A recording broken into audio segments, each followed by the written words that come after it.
Governor Dr. Evans Kidero will retain his seat if elections for the country's governor's race were held today.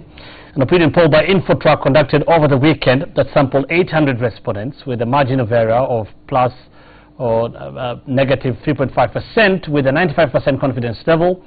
Kidero leads at 35.3%. Nairobi Senator Mike Sonko is second with 23%, while Peter Kenneth is third with 20.2%. Miguna, an independent candidate, had 1.25% of the respondents saying they will vote for him. Margaret Wanjiru, 0.9%, Esther Pasaris, 0.7%, and Dennis Waweru at 0.6%. Interestingly, about 18% of the respondents claimed they were undecided on who to vote for at the moment. Now, given the stakes involved, then that will suggest the race for Nairobi governor is still very much wide open. Please be a part of the discussion. The question that was asked by Infotrak was, assuming elections for governor were to be held today and those candidates were on the ballot, who would you vote for? Keep talking to us. The hashtag is Monday Special KE. You can text us at 22422. In studio tonight, political scientist Dr. Richard Busire. Thank you for making time for us. And Angela Ambido, who's the CEO Infotrak. First, I'll start with you, Dr. Busire. Is there anything surprising about these numbers? I would say, Hussein, that there's nothing surprising. A sitting governor is expected to have points ahead of others, and I think people have said what they think, and these are perceptions about a governor's performance and the expectations they have on those who are yet to get into the race. Why would you say that? Why would you say you expected the incumbent to be at 35%? Not necessarily at 35%, but I'm saying to lead because... Okay, what did you expect? What kind of percentage? Yeah, various factors, but percentage-wise is not necessarily, well, I mean, it's not my concern. My concern would be, it will be not normal if we found that people who have not entered the race are leading and the sitting governor is trailing them. But the figures are modest. And that tells you also that people have not really started considering these issues seriously. Angela, do you agree? Hussein, what tends to happen normally is with incumbency comes with baggage. So there are lots of broken promises. The expectations that were high after election are, not met, and sometimes people feel disillusioned. And so one tends to see that a sitting governor, a sitting head of state tends to suffer from that fatigue. What we're seeing with Nairobi County right now is a situation which probably will change as you know, the nominations take place and things pan out.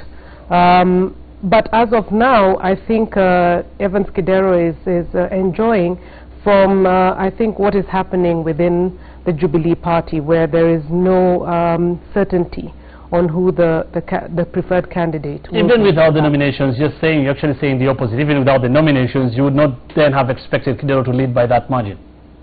Normally? Well, normally it would also depend. That is why we see the undecided vote, standing right now at about 13%, 18%, which is high. So it's almost 20% who are undecided. We're also, from that perspective, expecting to see that if there are candidates who come out who are stronger, who start looking at his track record, who are more issue-oriented, who have the backing of, a strong demographic group, which is normally your tribe or tribal grouping, then we might see things changing. Certainly, the percentage of 35% is not a very high popularity rating. Okay, you've talked about undecided voters. I want to talk about that. Almost 20%. You're talking about it's 18% actually. I mean, what do you make of that in terms of undecided voters, Dr. Busire? Undecided voters usually are those who are looking at the candidates and they cannot decide yet. So they could decide at some point. But as Angela said, we have quite a number of issues in Nairobi that have been raised by a number of citizens, number of leaders, and I would think that the sitting governors has some work to do, because most of what I see is I mean, in my own view, is that he has not done a very good public relations or media campaign to be able to demonstrate to those who are undecided, or the residents of Nairobi, that he has done this, he has done that. Because it's possible that there are quite a number of things he has done that the public doesn't know, so they cannot make a decision. And as you know, these other candidates also have not really said what they're going to do for Nairobi concretely to be able to convince them to cross over to their side. Right. Is that what you think, Angela? And I mean, it's 4 months to the election. The election is not today. But still, I mean, what does that suggest about that high number of undecided voters? What do you think they're waiting for? I think they're waiting to be wooed. Undecided voters are people who normally sit on the fence, and they're going through emotional uncertainty, because the way we normally make decisions are by far and large based on our emotions. So the candidates, once they are definitive, will help these undecided voters determine who it is evokes that emotion from them. The emotion can be determined, based on many things. One is this person the person who you feel will cater for your interests simply because he comes from your tribe? Is this person the person who will cater for your interests simply because he has the qualifications, the leadership criteria that will mean that he is the best manager for the city? Is this a person who has a manifesto which we know people don't necessarily read, but maybe Nairobi being the cosmopolitan and the capital city will set the trend? Maybe there are those people who would then say, I want to be convinced based on issues, and like Dr. is saying, those issues have not yet come up. So maybe these are people who are saying, well, I want to find out what this person is going to do about roads and infrastructure, about education, about water, health and sanitation, etc. Right. Let's look at those numbers again, the findings from Infotrak, if we can have that on the screen. And I'll ask you now, looking at each individual, who do you think should be happy? Who do you think should be worried? Dr. Busiri. I would think the person to be worried should be the governor. The rest of Governor Kidero. Yes, the rest have nothing to lose at this point, because they are getting into the race. And again, it's about perceptions. Unless perceptions change regarding the sitting governor and those who want to run, Peter Kenneth and Sonko, particularly as those who have a head start already, if we could go by the poll, they shouldn't be worried. And again, as Angela said, the issue also could be, those who should be worried also should be the political parties that are sponsoring these people. I would think that the Jubilee Party having two candidates, strong candidates, I could say, in the race, they should be worried whether there will be a fallout after the nomination. Okay, let me read out those the election results in 2013 very quickly. For Governor, Evans Kidero won with 692,000 votes. Ferdinand Waititu of TNA then had 617,000 votes. So the difference about 75,000. Jim Nambaru 52,000. Senator Mike Sonko won with 808,705 votes, followed by Bishop Wanjiru with 525,000 votes. You're talking about this could be bad.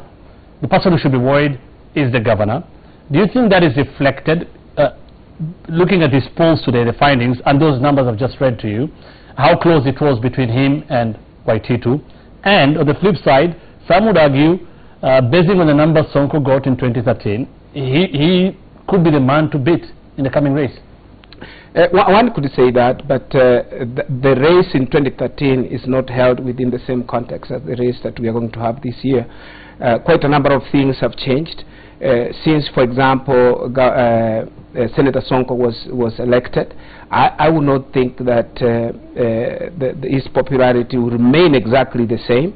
The numbers that voted for him, perhaps now they know him better, just like Governor Kidero.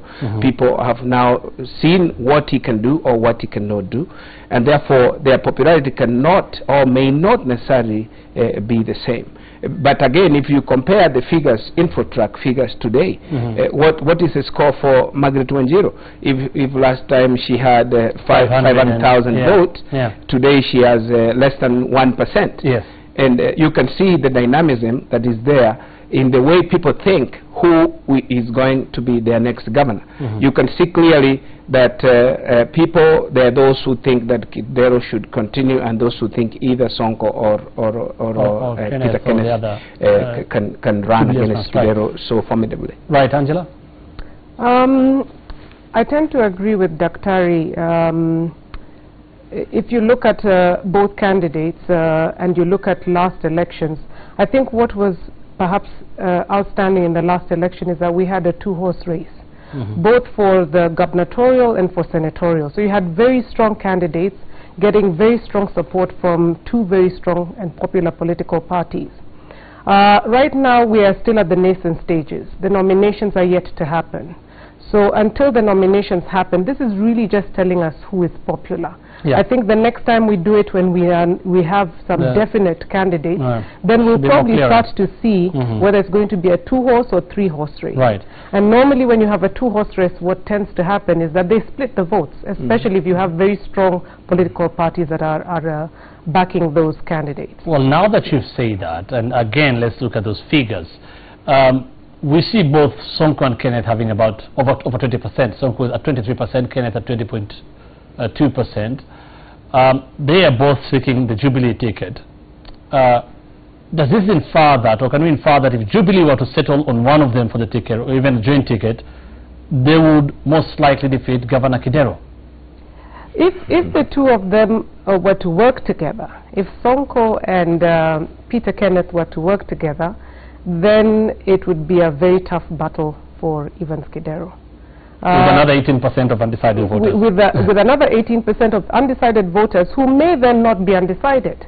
If then they can see that perhaps this is a ticket that is a winning ticket for them, or that these candidates have agreed to work together, then they may then make their decision. On the flip side, there are those who would then, from the undecided, think that they would then now want to support Kidero.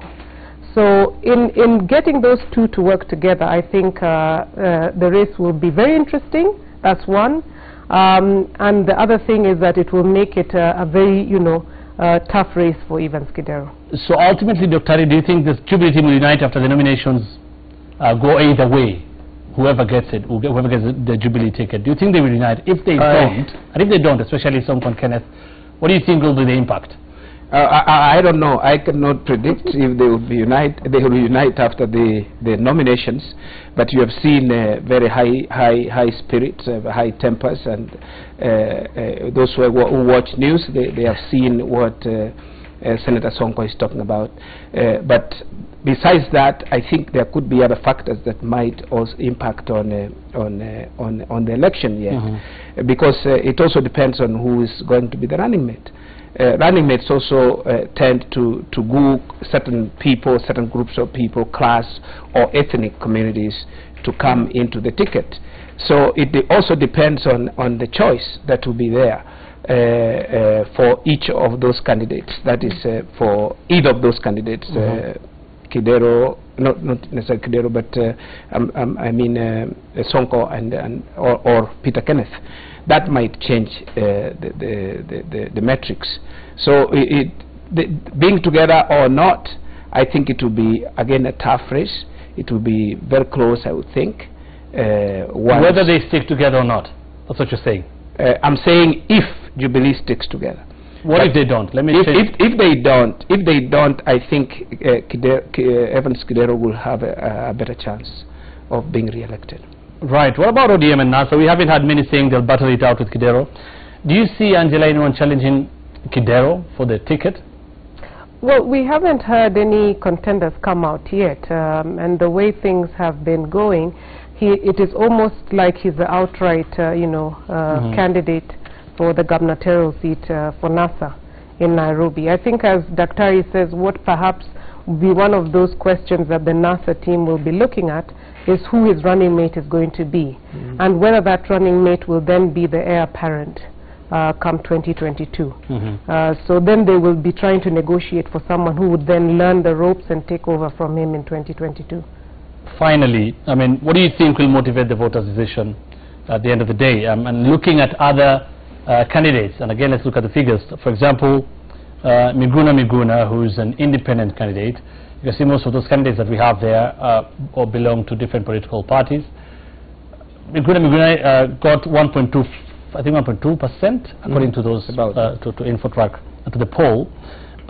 What is the place of a candidate like Miguna, and what do you think will motivate Nairobi voters when they go to the polls at the end of the day, Dr. Wasiri? Yeah, I would think that Nairobi voters are also one of those who live in this city.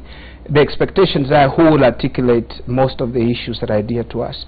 Whether we talk about education, we're talking about infrastructure, roads, security, among others within the city.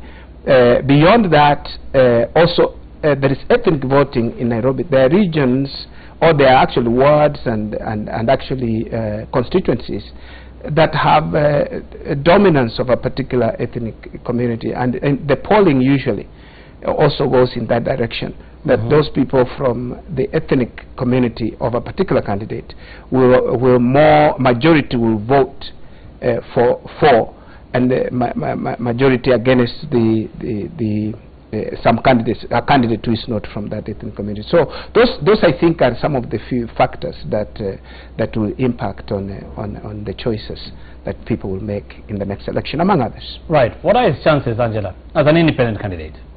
Miguna? Yeah. We've talked about this, the candidates that belong to the political parties, we know. What do you think are his chances? Hussein, it's a mathematical question. This is a game of maths and numbers. So if you're at 1.2 now, the question is how much harder do you have to work to get to at least 30-something%, or at least even make it to 20%.